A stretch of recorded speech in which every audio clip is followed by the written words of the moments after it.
हमने supreme court को पहले ही हमारा केस सुप्रीम कोर्ट में है।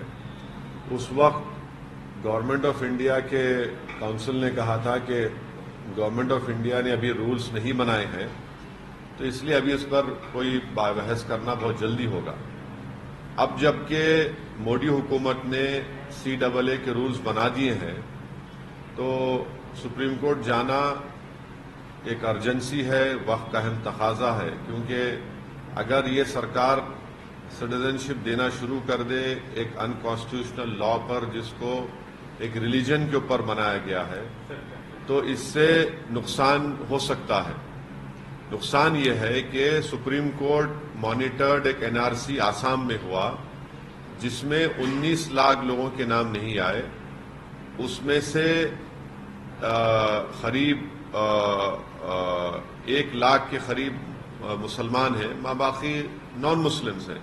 अगर आप इस लॉ के उस रूल्स के तहत उन तमाम लोगों को दे देंगे सिटीजनशिप जिनका रिलीजन इस्लाम नहीं है, तो ये बड़ा ही नाइंसाफी होगी उन लोगों के लिए, उन मुसलमानों के लिए जिनका नाम नहीं आया।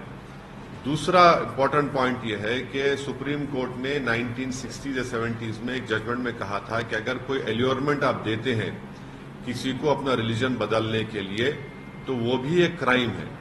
अब ये सरकार ये कह रही है कि अगर आपका रिलीजन इस्लाम है या आप मुसलमान हैं, तो आपको सिटीजनशिप नहीं दी जाएगी। अगर आपका रिलीजन इससे हटकर होगा तो हम दे देंगे। तो ये भी एक किस्म का एल्योरमेंट है। इसीलिए हम सुप्रीम कोर्ट के पास गए हैं और सुप्रीम कोर्ट से हमारे फाजिल वकील जनाब निजाम पाशा साहब हैं, और हमको उम्मीद है कि सुप्रीम कोर्ट इस पर देखेगा।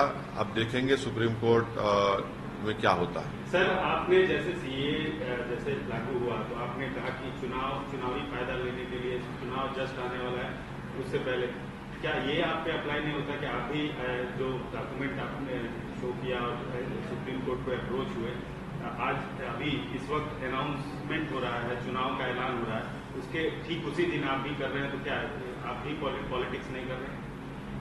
देखिए, मैं एक पॉलिटिशियन हूं, मैं कोई फिलोसोफर नहीं हूं, नंबर 1। दूसरी बात यह है कि यह कानून पास हुआ था 2019 में।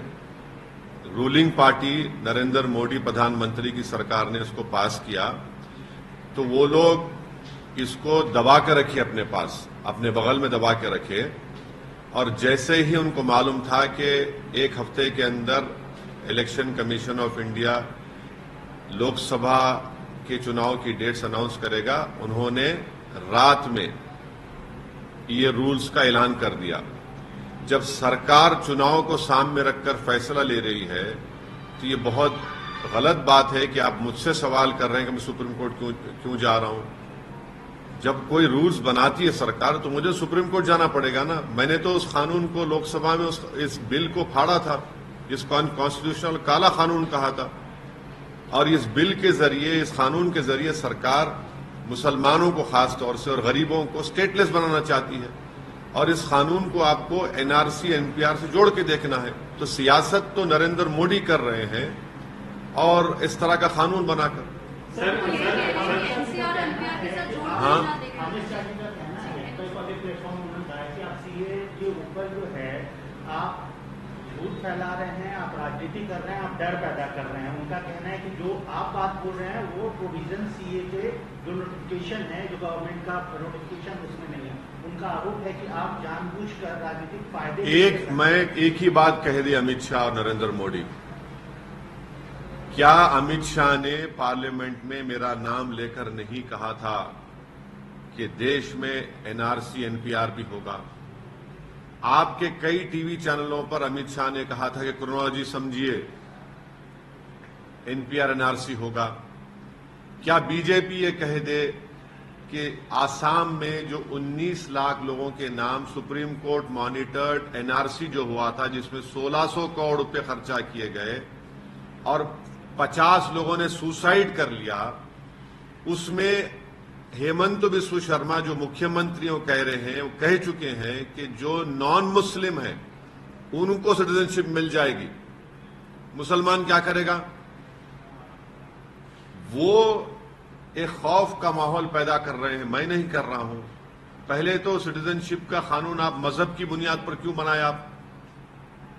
आपने बनाया इसको, गलती आपने की, जो राइट टू इक्वालिटी के खिलाफ है भारत के संविधान के, तो वो कर रहे हैं सब चीजें। इलेक्टोरल बॉन्ड्स के लेकर आप आवाज उठा रहे हैं तो